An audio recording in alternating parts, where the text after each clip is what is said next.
In April 2018, a journey began for 5 San Francisco Bay Area artists: Reiko Fuji, Ellen Bepp, Kathy Fujioka, Judy Shintani, and Sherry Arai DeBoer shared a common history. Their relatives were unjustly imprisoned in American concentration camps during World War II. These included Topaz Camp in Utah, Heart Mountain Camp in Wyoming, Gila River Camp in Arizona, Amachi Camp in Colorado, Crystal City Family Camp in Texas, Lordsburg Camp in New Mexico, and Tule Lake and Manzanar camps in California. This particular journey to the Manzanar camp transported the artists deeper into their families' roots, to imagine a time when their relatives were sent to desolate areas of the country. The artists sought to dig deeper beneath the layers, to reveal more about this unjust history that connected them, as they discovered unexpected insights and unique shared experiences. These Sansei, or third-generation Japanese artists, came together as daughters and granddaughters, open, seeking, with a desire to honor their ancestors who had endured the World War II incarceration.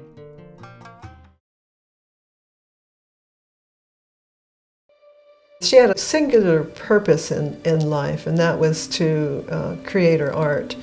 They didn't have any cameras, were not allowed, you see, and immediately I went out to do minute sketches of everything in camp, and I decided to stay back and finish this set of drawings that I was doing for the book, which turned into Citizen 13660. I mean, I really marvel at the audacity of Mineo Kubo to get her memoir published, you know, at a time when the incarceration experience was still a current event. It wasn't even recent history yet. I think that she serves as a perfect example of an artist of color who's defiant and refuses to, quote unquote, assimilate into the white male art world. For that, I think she's very inspiring.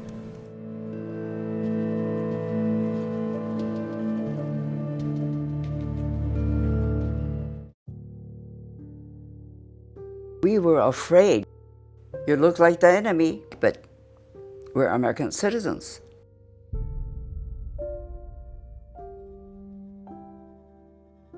What did we do to deserve this? And of course the answer is our face, our race. Towers, searchlights, barbed wire fences around us. If they thought we were trying to escape, they had the right to shoot us. Here you are with people, all in various stages of grief, grieving the loss of their lives, because their lives were stolen by the government. Even at the time that we were released, there was no declaration that there had been a mistake, that these were innocent people that the government had violated.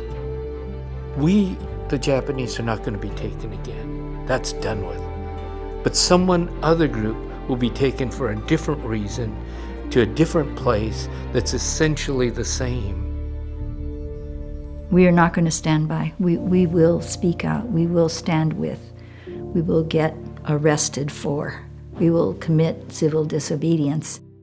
You need to move today, now, right now. Move. As a way of upholding our values of loving and caring about our brothers and sisters.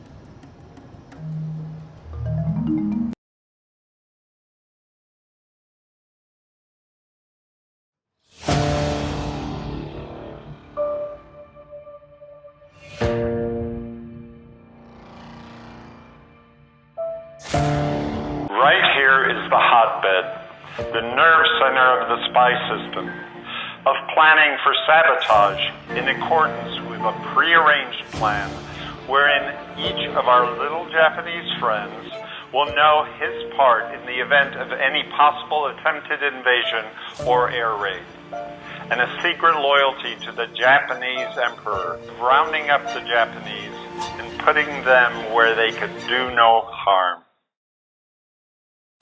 When the war is over, by that time some legal method may be worked out to deprive the native-born Japanese of citizenship.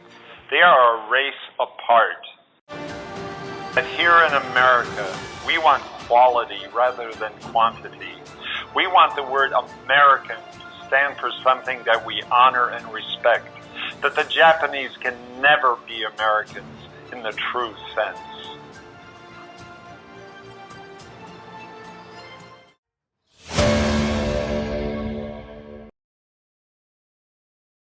You take folks from their native land, their native country, you strip them of every piece of dignity of life, and you make them work, and you make them work for free. I don't think we're ever going to have a healed country until we address the root of the harm that has been caused in the United States. We were promised 40 acres and a mule after slavery. Obviously, those promises were broken. African Americans, Black Americans supported our struggles for justice. It is about how much pain was inflicted upon thousands of American people who happen to be Japanese in terms of ancestry. But this Black American cries out as loudly as my Asian American brothers and sisters.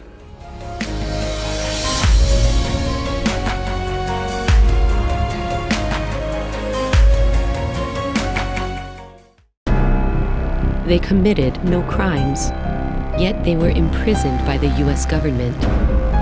Their arrests and incarceration were motivated by racism, fear, and the failure of political leadership.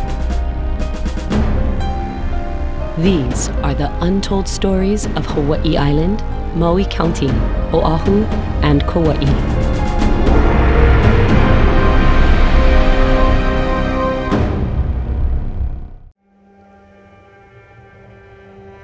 There's stories about things that happen here, but nobody listens.